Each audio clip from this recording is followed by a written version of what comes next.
Pour bien comprendre en conscience les preuves que la physique dépend de la métaphysique, que l'univers relatif dépend de l'univers absolu, les cathares moi-je ont dépassé leur point de vue relatif. Pour rendre accessible la possibilité d'une résolution radicale, l'intelligence universelle utilise la logique commune de la géométrie et des mathématiques, discipline rationnelle sans ambiguïté. Cette démonstration utilisera donc π et φ, nombres universellement connus de toutes les consciences analytiques ordonnées. Quel que soit le lieu où vous viviez, sur la planète et dans tout l'univers, la valeur calculée de la circonférence d'un cercle est π. C'est une constante universelle comprise par chaque conscience dotée d'une intelligence mathématique capable de quantifier et d'ordonner. Ce nombre universel fait donc partie du langage de la conscience intelligente à utiliser pour communiquer le raisonnement, conduisant à l'origine de la volonté ordonnée. Comme π, φ est un nombre universel. La subtilité était bien de trouver et exprimer la logique géométrique commune à ces deux nombres qui de plus représentent une compréhension de fonctions matérielles et d'interaction entre les consciences polarisées. Chacun peut calculer ce rapport unitaire avec la superposition de la quadrature du cercle. Son utilisation et sa projection révèlent l'intelligence fondamentale des lois de structuration formelle et fonctionnelle.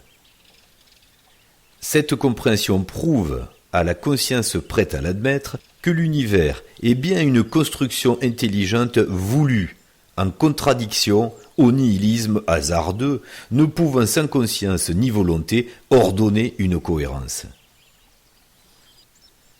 La pyramide dite de Khéops représente, par ses proportions et au-delà par ses dimensions métriques, la synthèse exprimée de cette idée d'une représentation de l'intelligence originelle universelle. Elle contient aussi la philosophie des polarités, en projetant la quadrature du cercle suggérée en 3 dimensions, et bien d'autres logiques des constantes physiques universelles. Cette pyramide, réunissant l'expression du concept total, nous pouvons bien la qualifier de symbole absolu universel. Plus révélateur que les mots, chacun peut calculer, vérifier et développer son raisonnement en analysant la démonstration géométrique et mathématique exposée. Pourquoi la quadrature du cercle dans la grande pyramide ? Parce que la hauteur de la pyramide correspond perpendiculairement au rayon du cercle dont la circonférence est égale au périmètre du carré de la base de la pyramide. Le rayon est égal à la hauteur.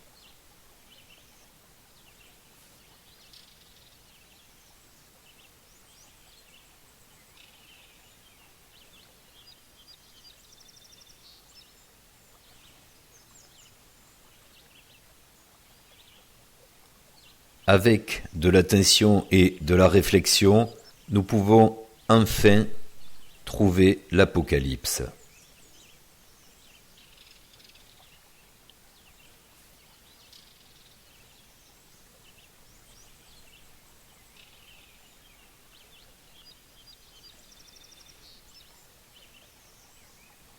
« 0,5 R est l'unité de référence. Le mystère de la résolution polarisée, ce qui est occulté ou exposé, les liens entre le visible et l'invisible. Le jeu des rapports de triangulation de cette pyramide en 3 dimensions décline en géométrie π et φ avec leurs carrés et leurs racines carrées. C'est le plan mathématique géométrique de l'organisation matérielle. Les liens entre visible et invisible, ce qui est occulté ou exposé. Nous explorerons plus loin avec le jeu des mots en carré magique comment expliquer les forces interactives dans le plan du carré Sator. Sator, à repos, ténet, opéra, rotas.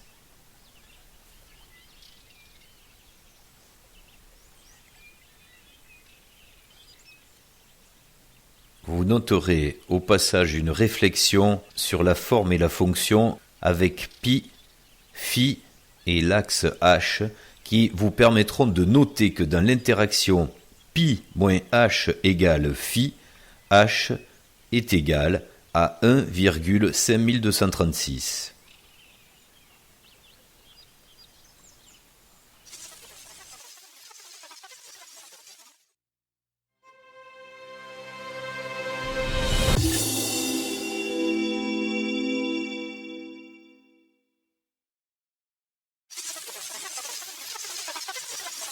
Et comme nous sommes attachés très souvent à l'explication et à se servir de support symbolique, le 10 revêt toujours une certaine importance puisque notre système mathématique et décimal, nous avons 10 doigts, etc. Vous êtes habitués à cette espèce de gymnastique logique intellectuelle, de choses qui ne servent pas qu'à visiter le côté occulte, on dira de l'ésotérisme que certains dénoncent ou que certains détournent, mais plutôt pour essayer de l'employer à des fins, comme je le disais donc au début, logiques. C'est quand même mieux. C'est mieux. On est dans le rationnel, on essaie de s'inscrire dans quelque chose de démontrable, même s'il s'agit, et la tâche est difficile, de parler justement de ce qui est caché, puisque l'occulte, par définition, c'est quelque chose qu'on ne voit pas. Ouais. Ça, c'est quand même problématique. Dans ce cas-là, tu pourrais me dire, mets tes lunettes. Mais c'est ce qu'on essaie de faire, hein, c'est de construire cette paire de lunettes qui nous permet de comprendre mieux ce qui est caché. D'ailleurs, on aura une petite parabole sympathique à vous soumettre. Ça me fait penser à l'histoire du pied à coulisses. C'est-à-dire que sur un pied à coulisses, vous allez prendre avec un écartement la mesure de l'objet que vous encadrez, se reporte sur la réglette cette dimension, plus un petit truc bizarre, c'est la superposition de la réglette avec un référentiel différent qui va faire en sorte que un alignement se fait sur deux intervalles et vous donne alors soit le 10e de millimètre, soit même le 50e de millimètre. C'est comme ça que ça marche. Comprenant que les Égyptiens avaient aussi ce fonctionnement donc mathématique et géométrique, ce scientifique était donc assez émerveillé de dire que c'était comme ça qu'eux fonctionnaient. Donc ça veut dire qu'ils étaient loin d'être bêtes. Mais ce qu'il faut dépasser comme raisonnement à présent, c'est l'histoire juste mathématique et géométrique. C'est de se dire que dans cette symbolique-là, on doit comprendre aussi la chose merveilleuse, c'est la philosophie de cette mécanique qui consiste à ne pas dire, mais à suggérer de trouver soi-même quelque chose. Et ce qui était signifié à travers ce génie de ce pied à coulisses, c'est que ce que tu n'arrives pas à voir avec tes yeux, il va bien falloir que tu fasses appel à une intelligence qui t'est proprement intérieure et imaginative et créative pour pouvoir la révéler ici même à ta compréhension physique. Est-ce qu'on comprend ce concept ou pas? Parce que là, je sais pas si je me suis bien expliqué. Non, pas trop. Non. Tu le décris pas bien. Voilà. Alors, comment ça? Alors, pour faire plus synthétique, peut-être plus compréhensible. Le principe du pied à coulisses, en tous les cas, son utilité, c'est de par le génie de sa mécanique, donc de son principe de subdivision, c'est de vous révéler à la lecture intelligible une unité que vous ne pouvez pas constater avec vos capacités physiques.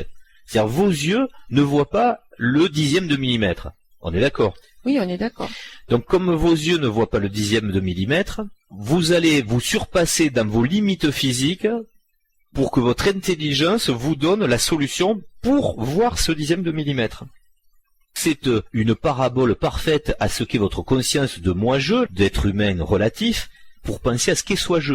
C'est le même principe. C'est pas par la vision de votre illimité, et donc c'est pas par la conscience de votre ego psychiatriquement malade que vous allez arriver à la transcendance. Donc, il faut bien une échelle de superposition et de correspondance qui fait apparaître intelligiblement ce monde que vous ne voyez pas.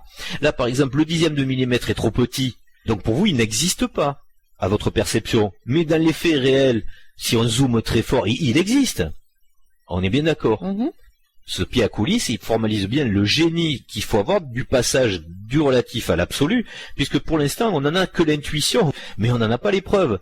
Et c'est ça l'Apocalypse, et c'est ce qu'on va essayer de développer sur cette chaîne, de trouver à chaque fois ce biais qui prouvera que l'absolu existe, et qu'on en a des preuves, donc des traces rationnelles dans le relatif. On a mis le modèle soi-jeu, donc c'est bien pourquoi le moi-jeu a une limite. Sinon, il ne se serait pas mis dans cette conscience fragmentée de moi-je. Il y a une causalité, on la connaît, elle est philosophique, on l'a déjà dit. Mais pour vérifier ici, là, maintenant, pour trouver la foi qui est un soi-je, on est bien obligé de le rationaliser dans le monde du moi-je. On est d'accord ? Il faut trouver des éléments dans la matrice et dans la matière pour que ce soit pas une croyance, pour permettre d'expliquer la mécanique. Et pour faire le parallèle entre cette petite parabole du pied à coulisses et ce qu'il y a à comprendre dans la révélation des pyramides, l'apocalypse des pyramides, c'est le même principe de fonctionnement des deux cerveaux qui doivent se réunir pour comprendre des choses différentes, mais là, dans les pyramides, c'est encore plus énorme à saisir, et c'est encore plus déterminant et nécessaire pour le passage, on va dire, dans l'absolu.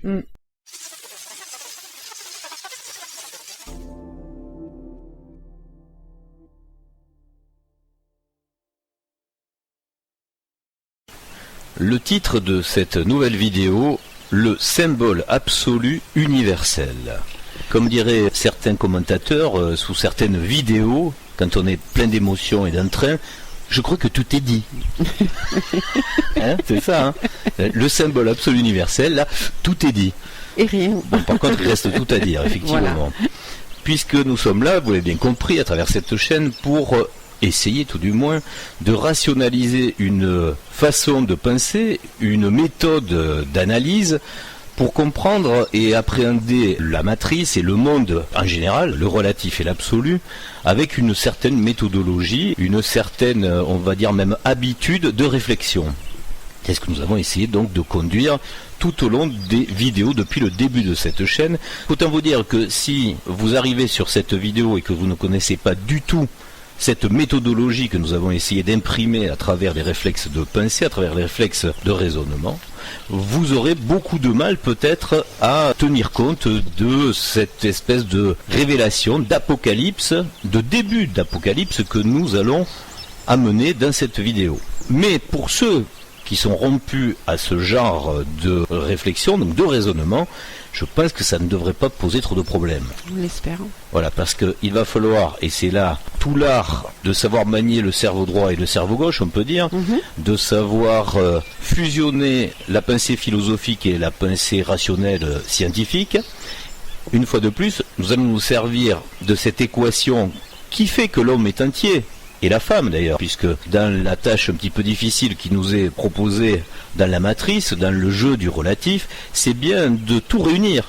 Le masculin et le féminin, de réunir tout ce qu'on peut appréhender à travers les émotions du chaud et du froid, de la compréhension de la physique et de la métaphysique, et, vous l'aurez compris, bien évidemment, à travers le cerveau droit et le cerveau gauche, ce qui est du domaine de l'intuitif, du philosophique, d'une certaine rationalité des lois universelles, et ce qu'on pourrait appeler le côté mathématique, donc le pendant de la philosophie, avec le raisonnement probant et rationaliste. Alors la fiche que nous vous proposons de cette vidéo résume un petit peu cet état d'esprit. Nous vous avons amené à avoir pas mal de réflexions pour que vous preniez l'habitude, petit à petit, de non plus raisonner en tant que moi-je, mais plutôt du côté du soi-je. C'est pour ça d'ailleurs que nous avons campé un modèle pour vous aider à comprendre où vous vous situez, où votre conscience se situe à travers ces univers intriqués informatifs, mais qui représentent bel et bien de la matière. Dans le domaine du namasté, on entend souvent « la matière n'existe pas ». Hein, c'est vrai. Il n'y a plus rien qui existe. Plus rien n'existe. La matière, le temps, il n'y a plus rien. Ouais. Même le gaz, bientôt n'existera plus. Parce que, je suis un gaz. Non, la matière, elle existe. C'est bien pour ça que le jeu est là. C'est qu'à un moment, quel que soit même les subterfuges ou la science physique qu'on utilise pour réaliser ce que certains appelleraient une simulation, qui n'est pas vraiment une, puisque dans un jeu, dès que vous mettez en application, que ce soit des archétypes pour créer des émotions, des situations dans une certaine réalité physique, il il faut bien de la matière, et elle est là. Là, je tape, là, ça existe. Hein. C'est la matière. L'expérience est matérielle. L'expérience est matérielle. Et du côté absolu, il y a du matériel aussi.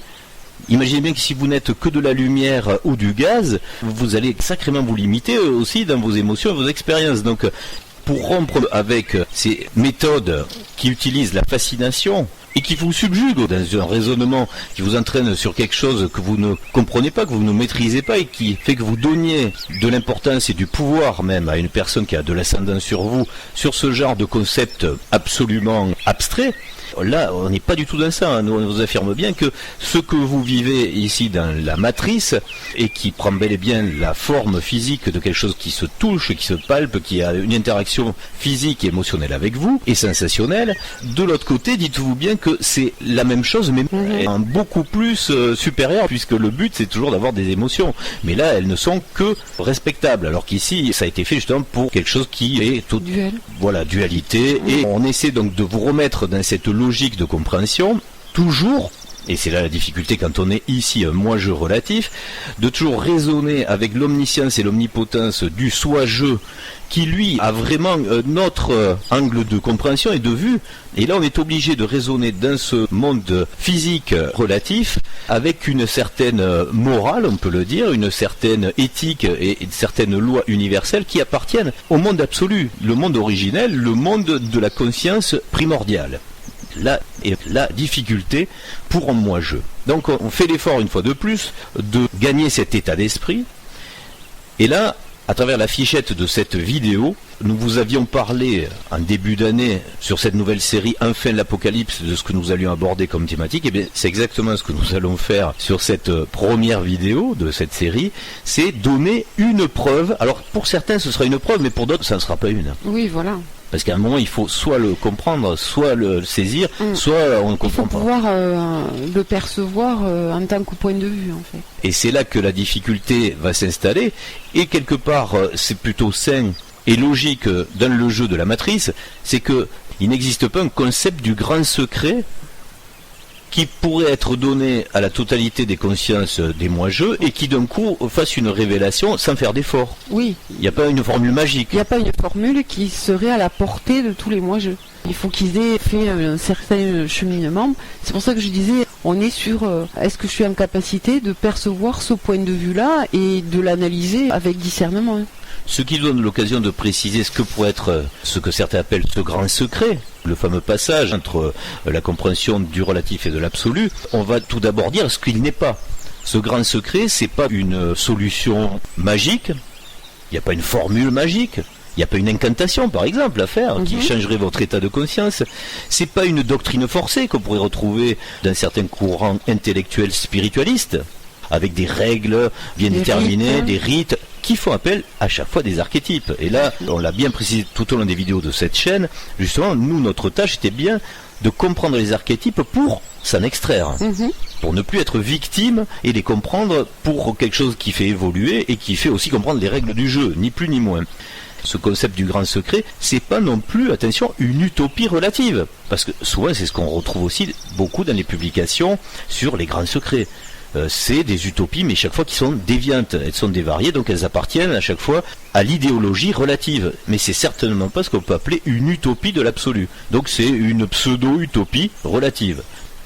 La révélation, donc l'Apocalypse, c'est pas non plus un irrationnel inexplicable. C'est ce qu'on disait tout à l'heure par rapport à ces gourous qui ont un ascendant avec de la fascination, etc. Et des croyances. Qui installent des croyances, exactement.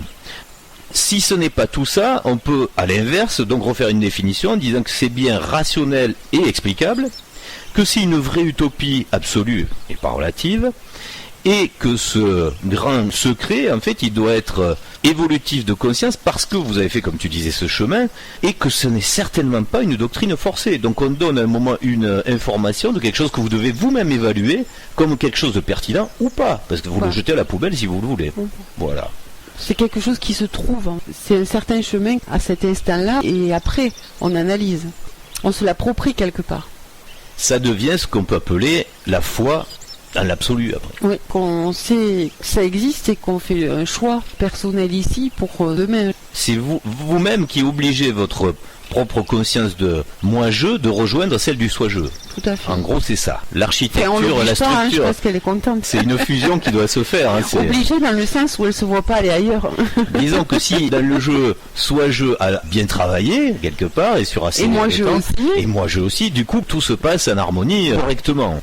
Donc, pour apporter cette preuve, pour ceux qui ont fait déjà ce chemin, que nous sommes dans une matrice et que c'est un jeu qui a été créé par l'absolu et que nous sommes dans un univers relatif comme nous l'avons déjà décrit dans les vidéos notamment du modèle, nous allons apporter le début des preuves.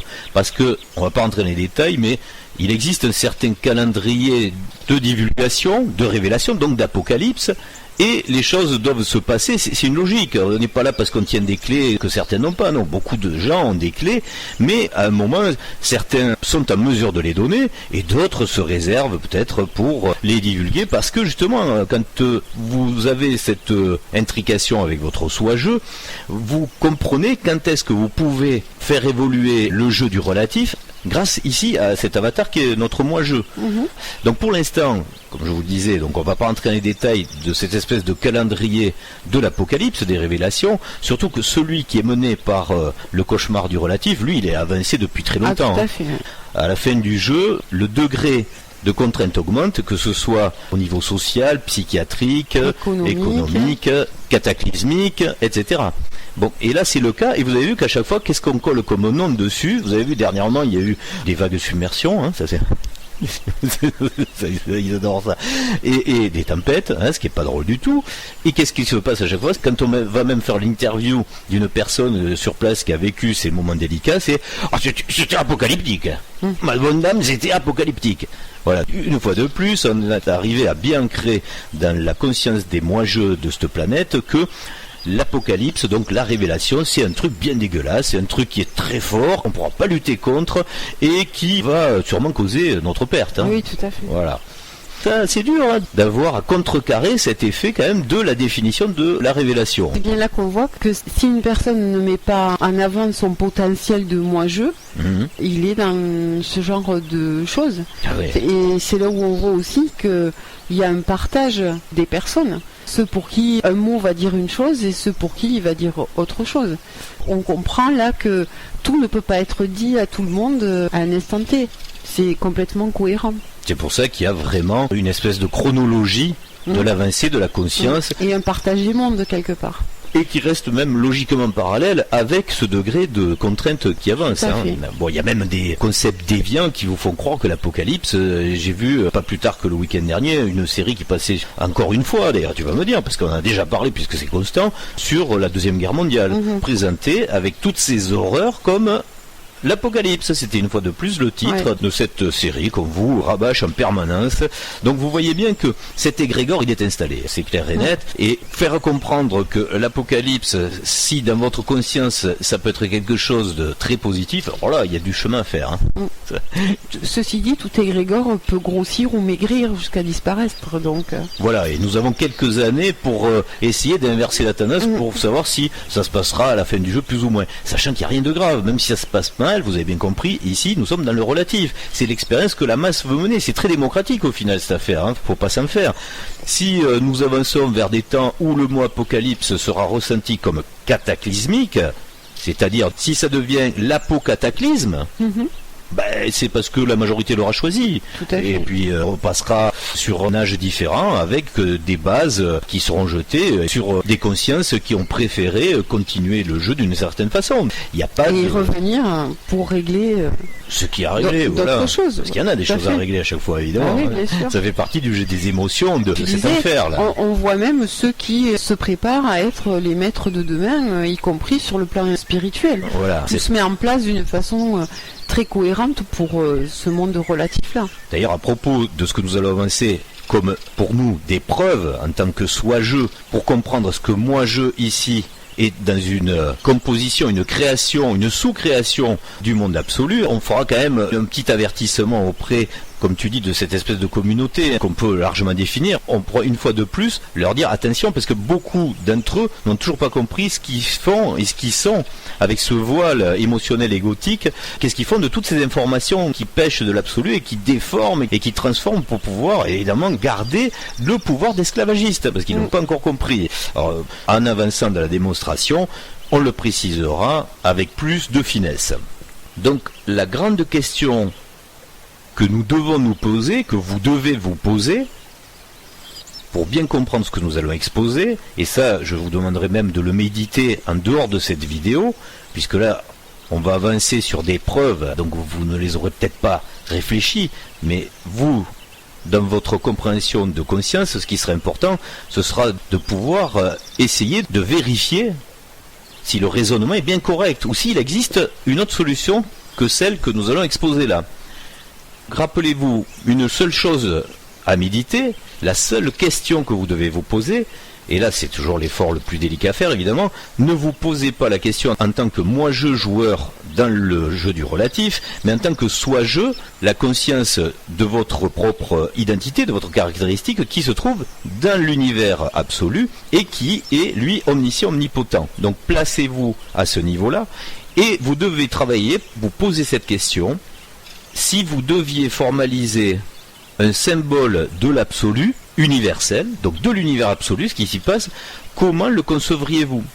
Et vous comprenez bien qu'une fois que vous avez posé cette question, que je répète une fois de plus pour que ce soit bien logique à explorer et à raisonner, si vous, en tant que soi-je, puisque vous allez créer un jeu dans le relatif, il vous faut laisser une espèce d'amulette, on va en parler un petit peu après, il vous faut laisser les clés de la résolution du jeu, sinon le jeu n'a pas de saveur, n'a pas de but, n'a pas de causalité, s'il ne peut pas être résolu, on est bien d'accord. Ah oui, tous les jeux ont une solution. On prend un jeu vidéo, il y a un objectif, l'objectif correspond à ce qu'il y a à résoudre. Voilà. C'est ce qu'il faut résoudre pour gagner le jeu.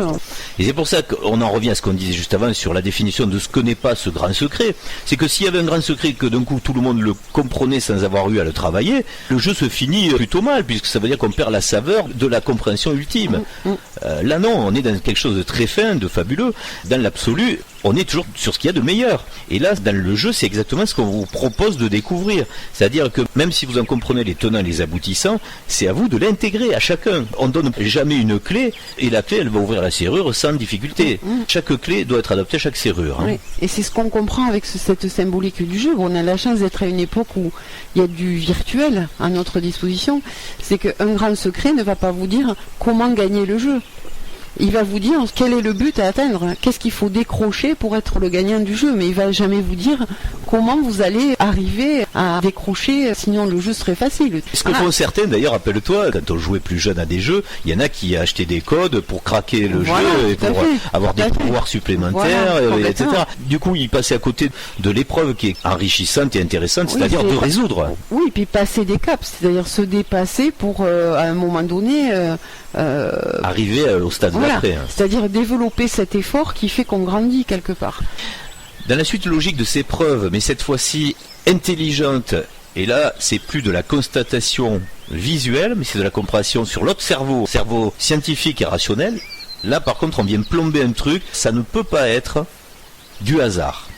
Et là on va parler de la même chose, le même principe que nous venons d'évoquer du chaud, du froid, du mal, de la femelle, du soleil et de la lune, c'est la pyramide de Gizeh, la grande pyramide. Et là, certains vont se dire, oh bon, je vois pas le rapport. Et vous allez vous apercevoir que c'est la même chose, mais cette fois-ci, vue de l'autre côté, c'est-à-dire sur le cerveau qui s'occupe de la partie logique et concrète. Et là, on en revient, s'il vous plaît, rappelez-vous la première question que nous avons posée au départ, c'est un peu le postulat de réflexion que vous mènerez, j'imagine, aussi après cette vidéo. Si vous, en tant que soi-je, vous deviez formaliser le symbole de l'absolu, comment vous le concevriez? Et là, vous allez voir, il n'y a pas 50 solutions. On en arrive à une seule proportion, c'est celle de la grande pyramide. Alors, on va s'expliquer, puisqu'il ne s'agit pas de donner une assertion. Là, cette fois-ci, on va rentrer dans les détails. Et c'est quand même un lien avec ce qu'on a dit, parce que ce qu'on vient de voir sur la Lune et le Soleil, c'est s'être posé la question de savoir si c'était un hasard d'avoir atterri là où on est, que peut-être il y avait suffisamment d'extraordinaire pour que le lieu où on a atterri ne soit pas un hasard. Ça veut dire du coup que j'ai peut-être quelque chose à y faire. Et si vous êtes sur Terre, c'est bien que à travers la position des astres et les artefacts les plus gigantesques qu'on a laissés pour être indestructibles, bon ils le sont un peu, mais il reste encore. Oui, mais enfin. Il reste l'essentiel. Si on savait les dater, on serait quand même assez stupéfait de leur caractère durable, on va dire. Absolument. On n'en fait plus du durable comme ça. Non, déjà on n'en a pas trop les moyens physiques. Et vu leur âge, on devrait se poser la question des moyens physiques qui ont permis leur construction. Et c'est là qu'on en revient à ce qu'on disait au départ aussi, et que là on va un petit peu plus préciser, c'est l'histoire de l'amulette. Dans un jeu, quand on vous laisse des indices, là on l'a vu avec les astres, certains, vous allez voir, vous connecterez peut-être un petit peu plus tard, certains vont se dire, qui pourrait décider de la taille et de la distance des astres? À un moment, il n'y a que Dieu. C'est un bon géomètre. Ah ouais, c'est un bon géomètre, le mec c'est un bon architecte. Si vous comprenez, parce que vous pratiquez cette chaîne, les modèles que nous avons laissés, le modèle soi-jeu, le retour vers le soi-jeu, cette réflexion qu'on doit avoir du point de vue de l'absolu, ça prend tout son sens, il n'y a aucun problème avec ça justement.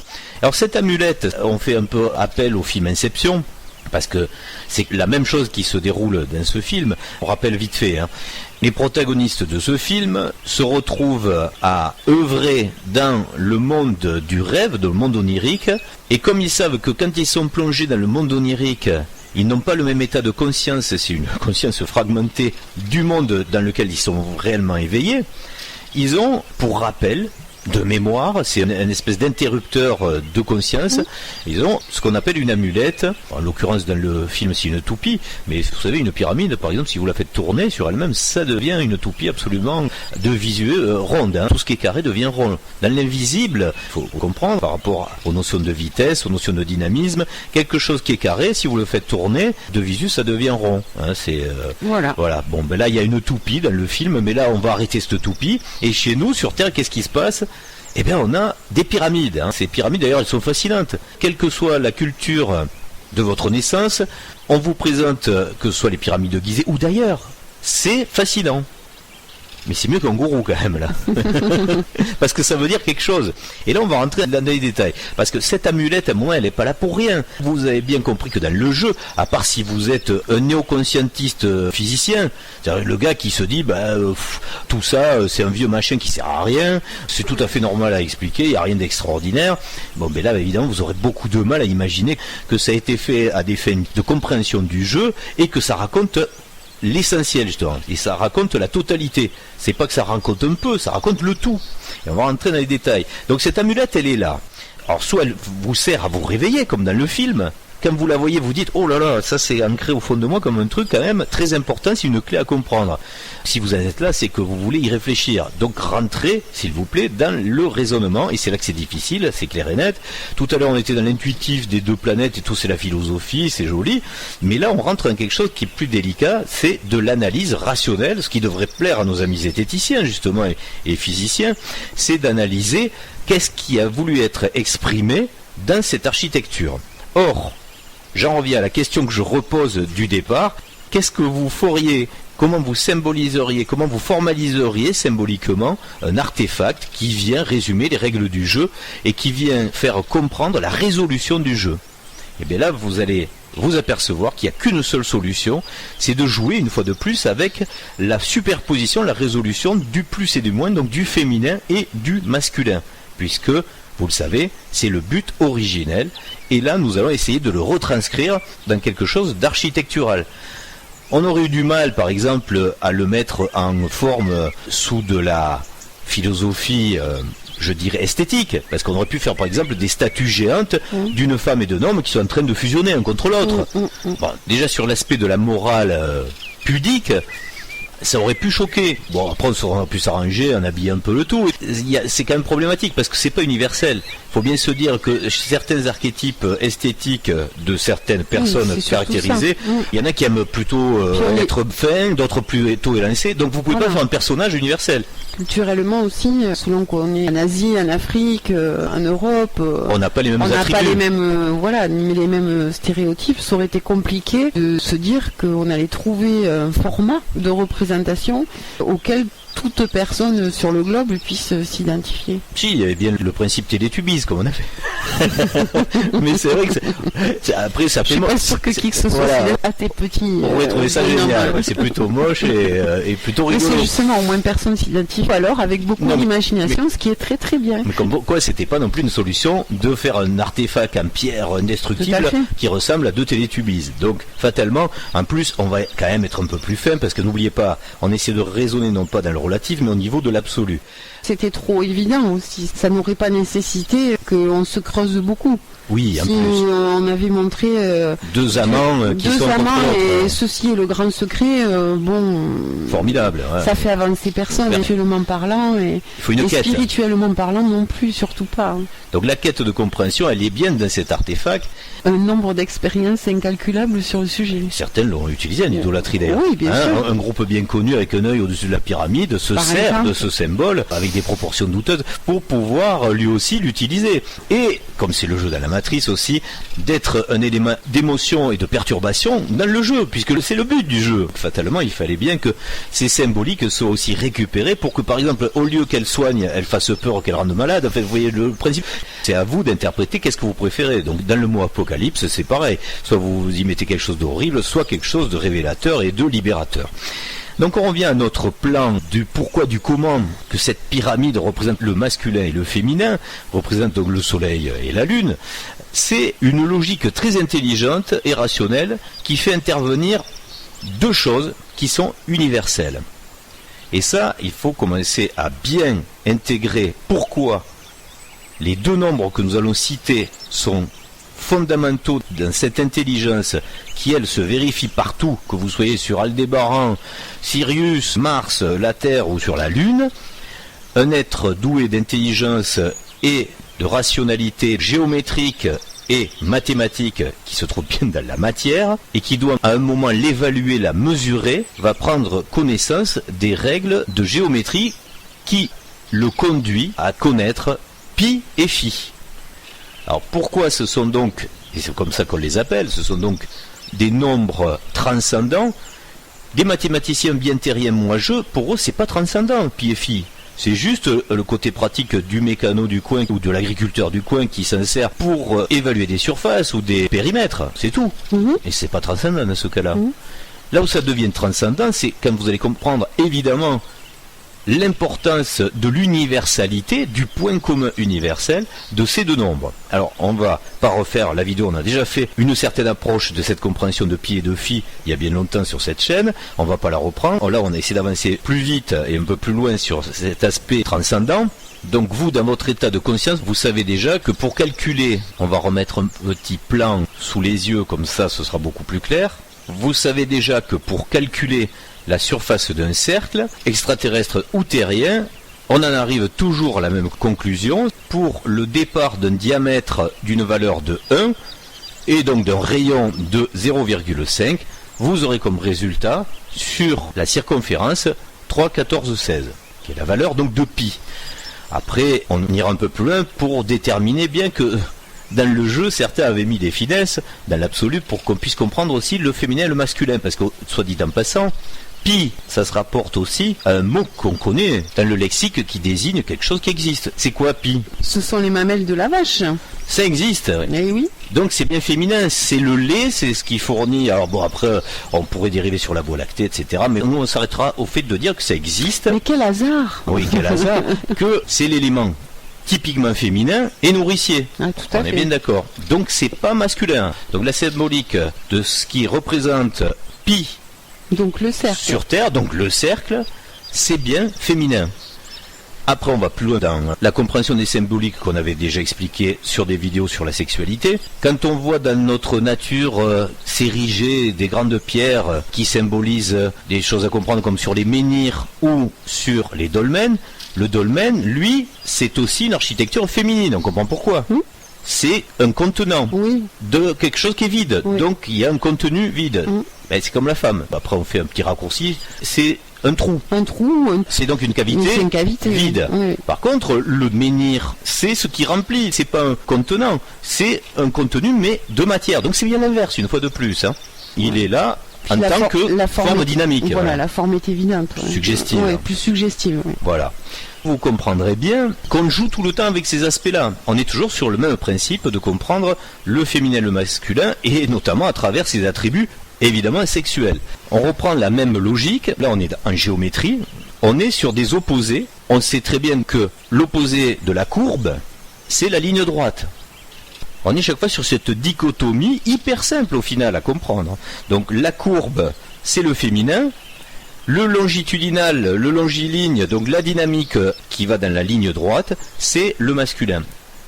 La logique universelle veut bien que la femme, le féminin, est représenté par le cercle et l'homme représenté par le carré. Ensuite, qu'est-ce qui va être important de formaliser dans cet artefact qu'on veut construire comme l'amulette du jeu sur Terre pour résoudre le relatif, donc l'amour, c'est de comprendre que les deux ont la même valeur. Il n'y en a pas un qui est au-dessus de l'autre dans cette histoire. Enfin si, physiquement, oui, ça arrive. Il y en a un qui est au-dessus de l'autre. Même des fois, ça change. Mais justement, parce qu'il n'y a pas de jugement de supériorité, de hiérarchie. Il faut bien superposer notre cercle et notre carré. Le cercle et le carré. Mais là où ça va être important de respecter les lois universelles, ce sera de dire que ces deux choses qui sont opposées, le cercle et le carré, il faut qu'elles aient quoi pour signifier qu'elles soient égales ? Le même périmètre. Voilà, le même périmètre, donc ça veut dire qu'elles ont la même importance. Tout à fait.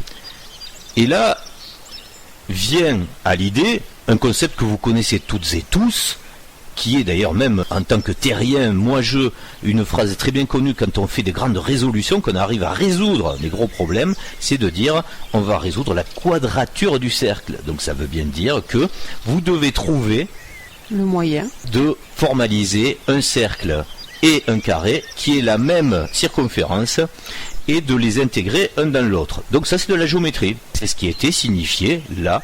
Un langage universel. Un langage universel. Voilà. Vous nous suivez jusque-là, le féminin et le masculin sont bien formalisés et présentés comme égaux mais différents, et en plus en fusion, hein, c'est-à-dire un dans l'autre, oui, un sur l'autre. Dire, ouais. Voilà. Et ça c'est la base de notre pyramide. Et là vous allez dire mais pourquoi ? Et là on va jouer une fois de plus avec toujours les opposés. Il y en a un qui est visible et l'autre est invisible. La partie dynamique est visible, c'est la partie des lignes droites, et ce qui est invisible c'est la partie féminine, c'est la partie des courbes. Vous allez dire, alors mais comment est formalisé ce cercle ? Ce cercle, tout simplement, c'est la hauteur de la pyramide. Là, on va travailler non plus en 2D, mais en 3D. Et pour entrer la notion donc de cet invisible qui doit se reporter à travers la logique rationnelle des mathématiques et à un moment par l'imaginaire aussi, du fait qu'on bascule cette hauteur du point vertical vers le point horizontal. Bon, on ne rentre pas dans les détails, mais philosophiquement, comprenez bien ce que ça veut dire aussi, ça. Vous prenez cette forme signifiée mais invisible, et vous la rapportez au niveau horizontal, et là, vous avez la quadrature du cercle. Donc la grande pyramide de Gizeh, faisons le résumé rapide et synthétique, vous avez signifié la résolution de la quadrature du cercle entre une base carrée qui fait le périmètre correspondant au même périmètre du cercle qui s'inscrit sur la formalisation de la hauteur de cette pyramide. Ce qui nous permet de rentrer dans les détails maintenant mathématiques, c'est que la coudée, qui pour les égyptologues est quelque chose d'assez approximatif et qui n'a pas grande importance. On ne sait même pas si ça a servi à quelque chose. Voilà, pas sûr. On va la retrouver avec une intelligence logique de la même acabit de ce que nous venons de développer. Sur ce diaporama, on va essayer de vous le dérouler en compréhension. Pour faire cet artefact qui mélange le féminin et le masculin, et qui aura une stabilité, on va dire, à toute épreuve, mécaniquement d'ailleurs, c'est ça qui est extraordinaire, vous allez voir que cette architecture, comme par hasard, universelle, elle révèle aussi des occurrences d'un niveau qui doit vous faire exploser le raisonnement dans le cerveau. Là, normalement, c'est le feu d'artifice.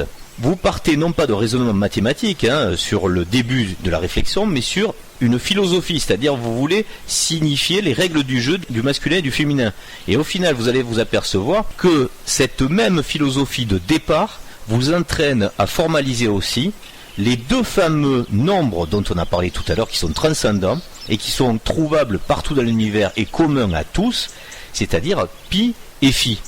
Pi, c'est une évidence. Dès que vous tracez un cercle, et si vous travaillez en base 1, 3,14 sera toujours le résultat de la fameuse équation que vous connaissez bien, qui est très rigolote au passage, dans 2πr, qui est la formule de calcul de la circonférence, 2πr, c'est bizarre, on aurait pu dire 1πd. On est d'accord ? c'est la même chose. Un pi d que 2 pi r. Mais on a choisi 2 pi r. Bon, on n'ira pas plus loin, mais ça, c'est peut-être pour beaucoup plus tard. D'ailleurs, peut-être ce sera même pour jamais, parce que ça, c'est, on dirait peut-être la clé de vérification qu'un gourou est vraiment un gourou ou que c'est un absolu soigeux. Donc il y a des choses, peut-être que c'est même pas la peine de le dire. Mais vous comprenez que l'unité de référence, à un moment, là, dans cette histoire, c'est pas le 1, c'est 0,5. Donc c'est la moitié. Donc on en revient à la philosophie que vous comprenez bien du masculin et du féminin sur les moitiés. On n'ira pas plus loin, mais on vous le laisse creuser. Pourquoi dans la définition de calcul d'une circonférence, on a plutôt mis en avant le 2 pi r plutôt que le pi d, 1 pi d. On aurait pu dire c'est le diamètre multiplié par pi. Donc là, en l'occurrence, si le diamètre fait 1, ben, la circonférence fait 3,14. Mais là non, on vous a toujours dit, c'est plus compliqué. C'est 2 pi r.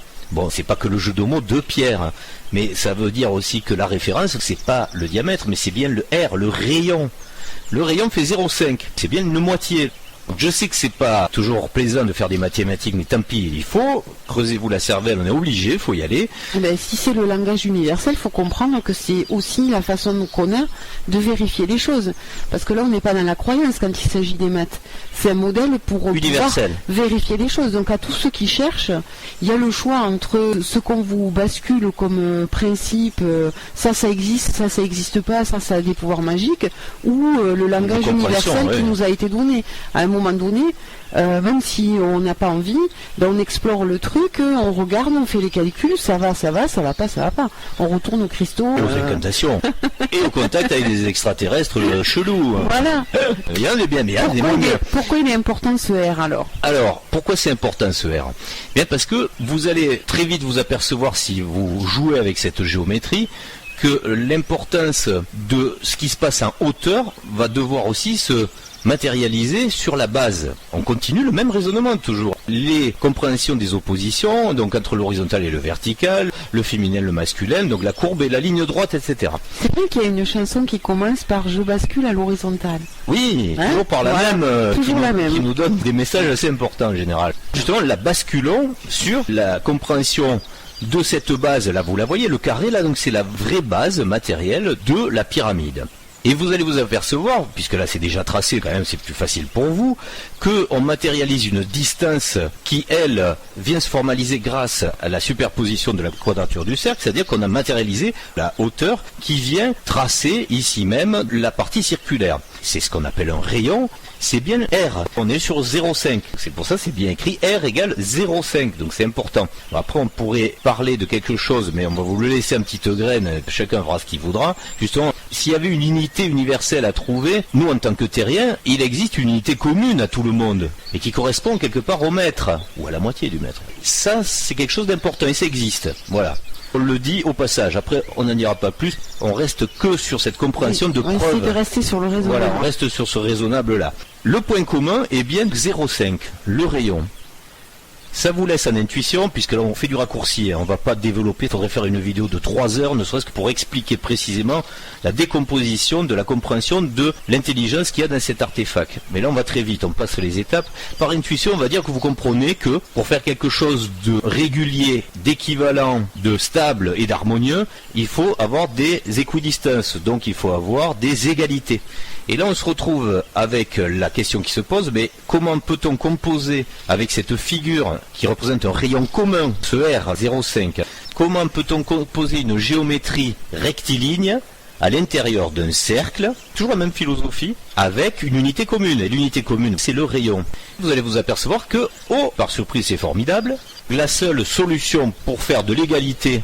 Oui, parce que c'est le postulat important de départ. Voilà, avec cette figure qui fait intervenir une mesure qui est le rayon, qui est notre unité, vous l'avez compris, de référence, unité commune, c'est formidable, c'est l'hexagone qui va s'inscrire à l'intérieur de ce cercle et qui va vous déterminer à chaque fois dans une position d'un triangle qui bascule, avec 3 côtés égaux. Il y en a 6, 6 surfaces égales. Oui. Et là, avec cette configuration géométrique, vous allez vous apercevoir que vous allez pouvoir jouer, l'univers et son intelligence va pouvoir jouer, mais d'une façon incroyablement redondante, avec des occurrences extraordinaires, avec pi et phi. puisque c'était le défi à relever, le challenge de cet artefact, de réunir aussi, avec évidence de calcul, ces fameux nombres transcendants. On l'a dit, pi c'est plutôt facile, dès que vous faites un cercle, puisqu'on est en base 1, vous avez du 3,14, donc ça c'est pas un problème. Mais faire intervenir phi, c'était déjà quand même un tour de force. On cherche le masculin. Voilà, on cherche la dynamique du masculin dans tout ça. On a dit pour le féminin, on cherche le masculin maintenant. Alors qu'on est à l'opposé de quelque chose qui est caché dans le féminin et qui est révélé dans les lignes droites en masculin, et dans l'inverse de la force énergétique, justement, qui n'apparaît pas en mathématiques avec évidence sur le masculin, donc phi, et qui par contre est évident dans le féminin, puisque 3,14, dès que vous avez un cercle, vous l'avez. Et là, grâce à cette architecture de cet hexagone qui s'inscrit, et qui lui d'ailleurs dessine, même on pourrait le dire, en comprenant les orientations nord-sud, etc., s'il s'agit de re-raisonner en 3D, on voit très bien qu'il apparaît justement une architecture de pyramide, avec un côté ensoleillé, un côté à l'ombre. Ombre et lumière, voilà. Ouais. On joue à tous les niveaux, c'est un truc vraiment de folie. Mais pour comprendre bien quel est le rapport avec cet artefact qui met en évidence le féminin pi et le masculin phi, phi apparaît avec son carré qui est 2,618, que là nous allons retrouver avec 0,2618. La particularité de phi, c'est d'avoir des caractéristiques uniques dans le fait de le décliner dans sa racine carrée, dans son inverse, dans son carré aussi, avec toujours des terminaisons intéressantes qui le font être identifiées en 618, c'est-à-dire 1,618, 0,618 ou 2,618. Après, pour ceux qui ne comprendraient pas la non-importance de la virgule qui se déplace, le décalage, ça, évidemment, on vous laisse à vos problèmes. C'est que ça va venir. Voilà, je crois que ça c'est typique aux zététiciens, et cette problématique est très compréhensible sur du cerveau, on va dire rationnel mathématique ultra-cartésien, qui ne se satisfait pas de la logique d'une suite, et qui voudrait avoir un résultat cohérent avec une expérience comme on les mène en chimie ou en mesure physique, etc. Là, il faut comprendre au-delà de ça. Là, ça fait intervenir une notion qui parle plus en intelligence philosophique statistique qu'en intelligence purement scientifique de vérification. Après, on ne va pas rentrer non plus dans les détails, on mettrait 1 heure de plus là aussi pour expliquer tout ça, mais c'est très logique et très rationnel. Un ultra sceptique mettra en avant que là c'est tiré par les cheveux, etc.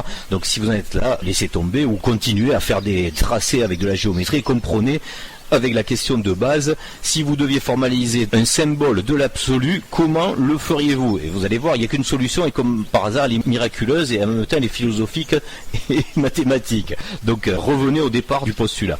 Mais là, on poursuit pour ceux que ça ne gênerait pas, de se dire qu'on va trouver comme formalisation mathématique constatable de dérivée, que c'est quelque chose qui dérive de phi, son carré. Donc, on est à 0,2618, et nous constatons qu'il s'agit de 1/12e de la circonférence pi de ce cercle. 1/12e, normalement, ça vous fait tilt si vous avez une certaine culture sur le zodiaque. Ça fait encore un hasard. Un gros hasard. Voilà. Un hasard phénoménal. Le 12. Mais 12 mois dans l'année, et on a un passage sur l'année précessionnelle de 12 constellations. Que de hasard. C'est une pendule céleste qui nous dit où on en est, quelque part. Donc, 0,2618, 1/12e de cette pendule céleste qui se formalise sur cette architecture, vient nous renseigner aussi de quelque chose d'assez extraordinaire. Comme phi est un nombre transcendant, et c'est l'unique nombre qui nous permet de faire la suite de Fibonacci, qui révèle une certaine dynamique de compréhension de la géométrie et donc de l'énergie, ça on l'a déjà dit. Et une dynamique de vie aussi. Là nous on survole très rapidement, mais on met l'accent sur ce qui va faire la clé de compréhension que nous sommes dans la matrice. Et là, il apparaît quelque chose d'assez intéressant également, c'est cette fois-ci le 6e de cette circonférence, qui est, et là on passe à la diapo suivante, 0,5236. 0,5236, c'est le double du carré de phi, c'est le double de 0,2618, et qu'est-ce que c'est 0,5236? C'est la coudée. Comme par hasard. Voilà. C'est étrange. À comprendre quelque chose qui est plutôt essentiel. Ce sont que des bases. Voilà, là c'est le départ. Oui. Voilà. Du coup, vous comprenez bien que la coudée, déjà en Égypte, elle est précise, elle n'est pas aléatoire, oui. Et qu'elle est bien le résultat de la figure que nous exposons là, qui fait comprendre que dans cet artefact qui est censé être notre amulette de réveil dans le jeu du relatif, on a joué bel et bien avec les deux constantes transcendantes qui sont pi et phi, et en plus qu'elles vont s'agencer dans une architecture qui représente aussi, en plus de la philosophie du but du jeu qui est l'amour entre le féminin et le masculin, qui donne aussi des clés spatiales puisqu'on travaille de la géométrie et des distances, et qui donne aussi des clés temporelles puisqu'on s'inscrit dans le zodiaque, et on s'inscrit aussi dans l'architecture de quelque chose qu'on verra un petit peu plus tard, qui est là un passage, le Saint Graal comme on dirait à la compréhension, le fameux grand secret de comprendre pourquoi on est dans la matrice. Mais là, intégrer déjà bien ces notions, ces données, cette pyramide avec ses proportions bien précises, celle-ci, elle donne déjà le secret de l'amulette. Hein. Et dans ces bases-là, moi, ça m'évoque deux choses quand on regarde ça. C'est le fait que, comme tu dis, toutes ces concordances d'espace, de temps, de signification, d'astrologie, c'est ça qui fait la preuve. C'est pas une preuve en soi, c'est la concordance des choses. On y viendra après, Qui attention. nous amène à un effet probant. Et face à ça, où on n'aurait que ça pourrait déjà paraître à certains extraordinaire. Face à ça, ce qu'on nous programme, c'est à passer outre tout ça. Je me rappelle à l'école, quand on nous apprenait pi, on nous disait on s'arrête à 3,14 parce que le reste on s'en fout. Et phi, on en fait phi, d'ailleurs. Alors phi, on ne nous l'apprend pas, mais si on applique le même raisonnement à phi, ce que tu disais par rapport à cette constance du 6, 18. Pas que. Non mais c'est un jeu de mots. Excusez-moi. Oui, pas que. ne s'appliquerait pas parce qu'on aurait un 61, 2,61, on aurait après 0,26. On ne le retrouverait pas, il faut aller jusqu'à 4 chiffres, donc on s'en fout pas quelque part. Ce qu'on nous donne comme règle, c'est que c'est tellement précis par rapport à l'homme que l'on est. Ça nous invite à devenir, nous, de plus en plus précis si on veut voir les preuves. Quelqu'un qui n'est pas précis, qui n'est pas curieux et qui ne veut pas aller dans la finesse, il ne peut pas voir les choses comme ça. Et qui ne fait pas de la corrélation cerveau droit, cerveau gauche. Et face à ça, on a le discours des égyptologues officiels qui, face à un pyramidion qui donne le maître, et face à la conceptualisation, la démonstration de la coudée, vont nous dire qu'ils avaient besoin de mesurer leur champ et qu'on prenait un bout de jambe du pharaon. Ouais. Non, on n'est pas dans la précision. Là, on a au moins la démonstration que si on veut comprendre, on doit aller au-delà de ce qu'on nous propose ici. C'est rationnel et c'est un but. Hein. Et ça veut bien dire que le chemin de chacun est personnel, puisque chacun va se dire, est-ce que je suis curieux à ce point-là? Est-ce que j'ai envie de l'être? Est-ce que je suis motivé pour l'être? Parce que tout le monde a les capacités de l'être quelque part. Après, c'est plus une histoire cérébrale, mais de cœur. L'envie, elle vient du cœur, de toute façon. Oui, parce que c'est souvent mal placé de dire c'est cerveau droit, cerveau gauche. Non, là, ce serait même la dissociation de dire est-ce qu'on pense avec le cœur ou avec le cerveau. Oui, voilà. aussi. Si on veut aborder le vrai thème de l'utopie par la philosophie, ce sera plutôt une éthique de cœur. Ouais, c'était ma parenthèse, désolé. Ah non, mais Allez, on repart. c'est important de le signaler parce que c'est vrai que c'est cette superposition de compréhensions différentes qui font qu'on arrive au bout du raisonnement. Sinon, on n'y arrive pas. Oui, on ne peut pas atteindre les choses sans dépasser ce qui existe ici et se dépasser soi-même. C'était ça que je voulais dire. Et pour résumer ce qu'on trouve d'intéressant dans cette architecture faite au final, on résume avec un carré masculin, un cercle féminin et une compréhension de succession de triangles équilatéraux qui nous faut une division par Donc, 6 l'égalité. dans un hexagone. L'objectif de L'égalité départ. tripartite. Hein. Au passage, vous voyez sur cette représentation que on décompose l'hexagone en décalage de 0,5. Et là aussi, on parle en degrés aussi. On pourrait faire des jeux de mots et des jeux de géométrie. On ne va pas rentrer là-dedans parce que là aussi, une fois de plus, on pourrait y passer des heures. Le triangle vert, qui lui n'est autre qu'un triangle blanc ou gris qui a fait de la décomposition qu'on vous a mis en évidence.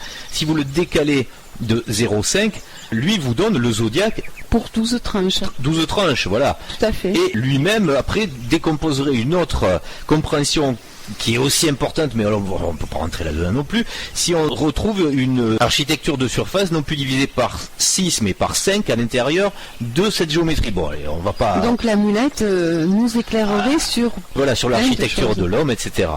Mais on reprend donc cette architecture avec ce triangle équilatéral en vert, on fait un résumé de la compréhension de cette structure en affirmant, c'est bien réel et c'est bien posé là, que on retrouve à l'intérieur formalisé de la pyramide qui a ses proportions, le carré du nombre d'or multiplié par 2, donc la coudée, et pour faire plaisir aux zététiciens qui auraient des problèmes avec les décimales et les virgules, on a la coudée divisée par 2, donc ça revient à dire que c'est phi au carré divisé par 10. Tout à fait. Et on est un système décimal, d'ailleurs là aussi, on pourrait dévirer pas mal sur le fait de pourquoi il y a le système décimal et nos 10 doigts. Et nous avons dans cette structure le carré de phi multiplié par 12, donc le zodiaque, qui nous fait la montre céleste et qui nous donne le tour du cadran. Et qui nous donne pi. Oui. On a phi intriqué dans la particule de 12 et qui donne pi. La quadrature du cercle, elle est aussi résolue. Tout à fait. Vous imaginez bien qu'il n'y a pas 5000 cas qui peuvent contenir toutes ces occurrences. On a également le carré de phi multiplié par 2 qui donne la coudée égyptienne, qui est précise, hein, c'est 0,5236. Et on a évidemment, puisque là on va faire de la soustraction, si vous prenez 0,2618 multiplié par 10, ce qui fait la différence entre 10 et 12, donc entre le zodiaque et un sixième, vous arrivez à 2,618, qui est le carré de phi. Si on s'explique autrement, là, le cercle jaune détermine la coudée, 0,5236. Si vous soustrayez ce sixième, donc la coudée, de 3,1416, la circonférence, et là c'est magique une fois de plus, vous tombez sur phi au carré. Donc vous voyez bien que des occurrences comme ça, moi ça fait péter, comme on dirait, le cerveau. Si ça vous étonne pas, si ça vous ravit pas... Oui, mais c'était bien ça le jeu de départ, hein, c'était de se dire de construire une amulette qui serait un message pour l'humanité sur la durabilité, avec un langage universel... compréhensible de partout. Et compréhensible au-delà de nous-mêmes, de notre humanité. De notre humanité, Ah non. Oui, donc ça ce sont les données transcendante qui, pour certains namastés, on va leur faire plaisir, si on démultiplie cette architecture en superposition combinée, vous donne déjà à travers la Vésica Piscis d'axe à axe de deux cercles qui se composent en succession. Ça représente bien ce qu'est le couple, la fameuse étoile de David aussi, c'est-à-dire un triangle qui pointe vers le haut et un triangle qui pointe vers le bas. Ce sont les deux triangles géométriques équilatéraux qui s'inscrivent dans la Vésica Piscis de la partie commune entre les deux cercles qui s'interpénètrent, dont les axes déterminent la limite de l'extérieur de l'autre. Là aussi, on est toujours dans la philosophie et dans les mathématiques, comprenne qui voudra, et qui formalise en partie commune deux triangles qui s'opposent, une fois de plus, un qui pointe vers le ciel et un qui pointe vers le sol, et qu'on formalise dans l'étoile de David par les deux triangles qui s'interpénètrent. Donc l'étoile à 6 branches. On comprend bien d'où vient cette symbolique qui au final représente quelque chose de fantastique. Hein. Tout à fait. C'est le mariage du haut et du bas, c'est le mariage du féminin et du masculin, etc. Cette Vésica Piscis, très importante, un travail philosophique et géométrique, on vous le laisse une fois de plus à loisir de bien le creuser, de bien tracer vous-même tout ça et de le comprendre. C'est fondamental dans la compréhension de la transcendance. Nous, on ne vous donne pas des clés extraordinaires. Vous voyez bien que tous ces symboles font partie de l'histoire. On les a partout. Les clés sont données. Voilà, dans les religions, dans les philosophies, etc. Ça veut bien dire que c'est là depuis toujours. Hein. C'est à nous à modifier notre propre serrure pour que ces clés, elles s'emboîtent. En fait. Et que ça puisse s'ouvrir. Voilà. Tout à fait. Ouvrez votre esprit à cette compréhension.